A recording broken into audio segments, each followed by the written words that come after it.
Insights into Self Concept of Adolescents with Visual Impairment in India.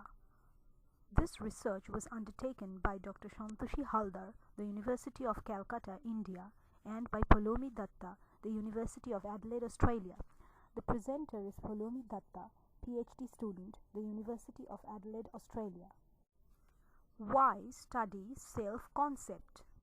Self-concept is the mental image or perception that one has of oneself. It is often defined by self-description. According to Reimer, 1943, self-concept is the map which each person consults in order to understand himself, especially during moments of crisis or choice. The New Yorker magazine, 1991, indicates that self-concept includes all of the information and feelings relevant to our past, present, and future self. Bryan, 1996, Davis, Keene, and Sandler, 2001, said that self-concept is based on accumulated perceptions throughout the lifespan and is strongly influenced by the interplay between one's own actions, the reactions of others, and one's perceptions of the events and their surrounding behaviors and outcomes. Why study adolescence? Some psychologists have indicated adolescence to be the period of heightened storm and stress. Piaget, 1958, Harter, 1990, have said that self-concept becomes most abstract and differentiated during adolescence. Rosenberg, 1985, Offer and Associates, 1981, have indicated certain characteristics during adolescence. Rapid changes in physical, social, and interpersonal life, intellectual capacity increases and become more self-conscious, interest in themselves is the strongest, social acceptance is markedly influenced by general acceptance of the individual, awakening of interest in opposite sex, interest in appearance, in dress, and in personal adornment. Why investigate gender? One group of researchers have found that adolescent girls often concealed their true feelings, which resulted in loss of self-esteem. Society's emphasis on physical attractiveness reduced the self-esteem of adolescent girls. However, another group of researchers have found that girls were higher than boys in the physical self-concept. Girls were more participative, interactive, and popular in class compared to boys.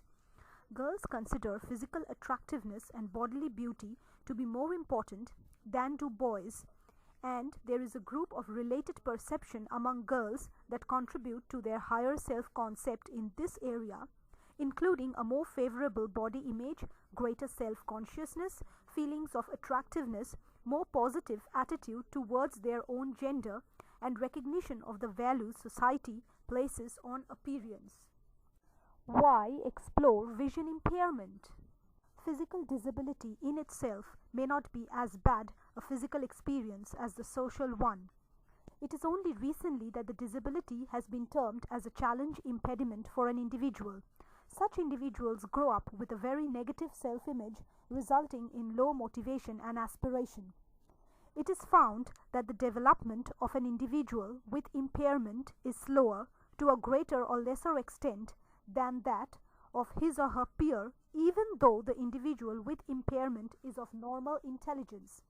According to Menem, 1992, negative attitude of peers, parents, and teachers towards adolescents with low vision could undermine their self-perception.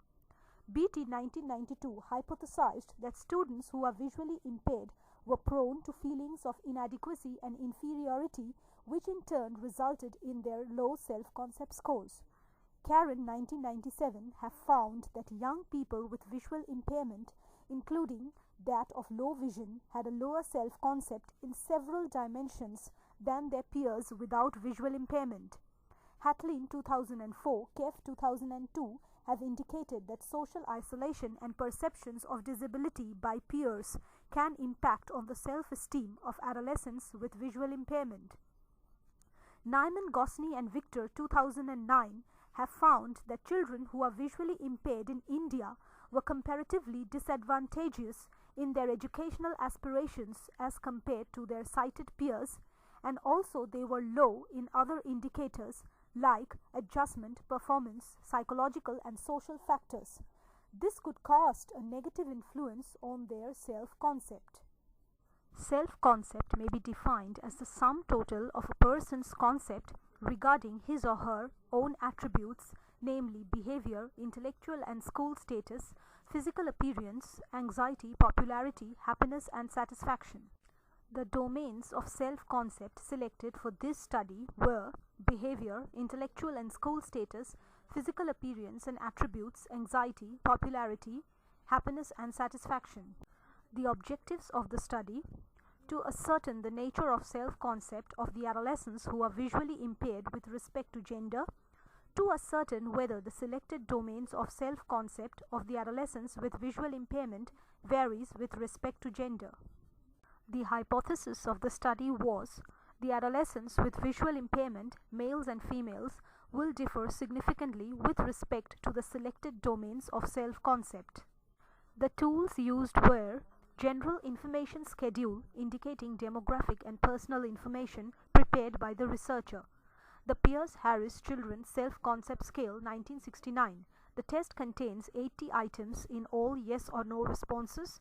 The 6 subscales which are included in the self-concept scale are considered to be important in the psychological world of childhood and adolescence. The subscales of the scale were behavior, intellectual and school status, physical appearance, anxiety, popularity, happiness, and satisfaction. Pilot study has been on 25% of the sample, and the test has been standardized again on the expected sample. The results of the pilot study indicated the reliability coefficient of the scale between 0.79 to 0.88. The validity has been determined by estimating phase validity, concurrent validity, and factorial validity. The sample has been drawn from 60 adolescents with visual impairment, male and female, from the selected government schools of Kolkata. Purposive sampling was undertaken for this study. The samples were matched in terms of age, class of study, school, location, and socio-economic status. The relative comparison of the self-concept scores, high, moderate, and low, of the adolescents with visual impairment are shown in Table 1. It is evident from the result that overall only 13% of the adolescents with visual impairment had high self-concept, and about 87% of the adolescents with visual impairment ranged from moderate to low self-concept. Moreover, when compared with males with visual impairment, only 12% of the females with visual impairment had high self-concept. Thus, 88% of the females with visual impairment scored from moderate to low self-concept. The mean SD and t-test score of the two groups of sample, namely males with visual impairment and females with visual impairment, are represented in Table 2. Though overall t-test results show no significant differences in the self-concept scores with respect to gender, except in one specific domain, namely behavior, where males with visual impairment were found to be high, mean is equal to 11.30, than the females with visual impairment, mean is equal to 9.30. Though the graphical representation of the mean values show a slightly higher self-concept in the case of females when compared with the males, it was found that the difference was not statistically significant enough to accept the hypothesis. This study found male adolescents with visual impairment higher than the females in the behavior domain of self-concept, primarily because males were subject to better treatment and facilities from childhood than females, and due to traditional gender role stereotypes in the Indian context. This is in conjugation with the research conducted by Al-Zawdi 2007, where he stated that males with low vision were higher than the females in the self-behavior dimension of self-concept. It is important to note that the difference in this study between males and females in respect to the self-concept domains is so meager so as not to accept the stated hypothesis. Gender is socially constructed, and in the case of adolescents with vision impairment, the males and females were equally treated, inferior and weak. Frannon 1994 stated that there is a great deal of research which shows that the self-concept is perhaps the basis for all motivated behavior. Hence, developing positive self-concept is a challenge by itself, and given below are some of the ways through which positive self-concept can be nurtured: parental guidance, self-appraisal, genuine appreciation, expressing acceptance, caring, appropriate focus, setting realistic goals, and establishing a warm, comfortable environment. The limitations of the study were, due to time-bound sample size was kept small, samples could have been taken from diverse backgrounds to compare the results. Thank you.